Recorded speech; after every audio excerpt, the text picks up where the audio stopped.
Yes, I would run this battery. Wattcycle. Wattcycle. Wattcycle.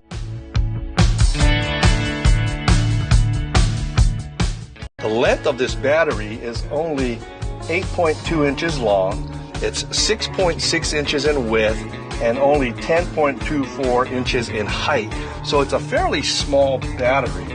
Weighs about 23 pounds, so it's a little heavy, but it's compact. It's nice, and it's got this sturdy handle you can use to carry it. So with the old heavy battery, and then with the new battery that weighs less than half of what the old battery weighed.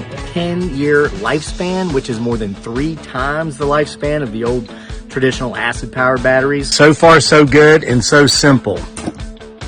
Oh nice, I see big wires already. Down nice and tight, nothing's moving. Everything's got sealing on top of it, so nothing should vibrate loose or metal on top and bottom of the seals.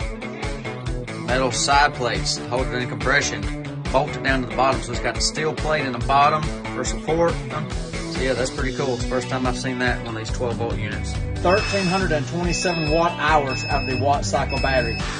It packs a punch. It's got a lot of capacity behind it. That's over 103 amp hours. So you're getting a little bit of bonus with this one. This battery, for load handling, it gets 5 stars. Capacity, it gets 5 stars. It gave you more than what you paid for.